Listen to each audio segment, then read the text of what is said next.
Bob Cusack is editor-in-chief of The Hill. He's in our Washington bureau. Bob, all right, so Bill Clinton was asked Tuesday about Donald Trump's attacks, and he said, quote, "I think people are smart enough to figure this out without my help." And then we heard Hillary Thursday basically saying, "We won't bite." They've made a decision not to fire back. Does this mean they've locked themselves into that strategy for the rest of the election?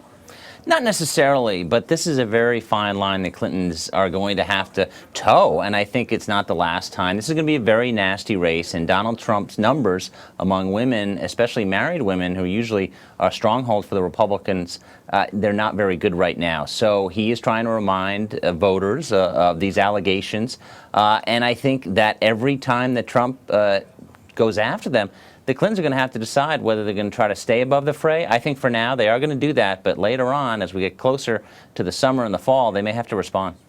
Well, as we heard, Hillary Clinton's statement was that Trump isn't qualified to be president, but she was asked last month if Trump was qualified and declined to answer. So why the change in approach, you think? Well, I think she was more focused on the primary, and now she clearly thinks she's going to be the nominee, and she is. She's just inches away from clinching. So I think she's focusing on the general election more and more, though she still has to deal with the Bernie Sanders supporters and unifying the party. But I do think that that's what she thinks. She doesn't think he's qualified to be president. She thinks that she has the experience, and he doesn't. I also want to ask Bob about the responses to this Egypt air disappearance. Donald Trump tweeted, quote, "Looks like yet another terrorist attack. Airplane departed from Paris. When will we get tough, smart, and vigilant? Great hate and sickness," end quote. And here's what Hillary Clinton had to say about that.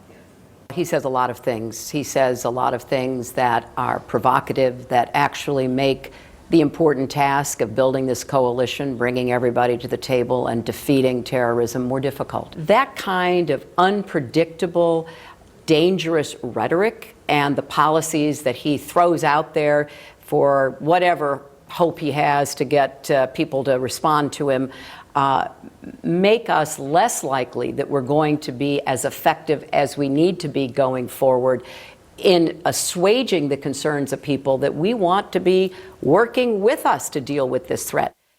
So, Bob, how do you think this Egypt air incident will affect the race going forward? Well, Donald Trump is all about his message of strength, and it's highly unusual for a major presidential candidate to comment and speculate before the investigation really had any idea what had happened here. So, but that is Trump's playbook, and it served him well. So I do think that word that Hillary Clinton used there, dangerous, you're going to hear that a lot between now and Election Day, and that's where she's going to try to convince the on-the-fence voters, the independent voters. You can't trust Trump with the presidency when he's making these comments before we really have any idea what's going on. All right, Bob Cusack in Washington for us. Bob, thanks so much. Thank you.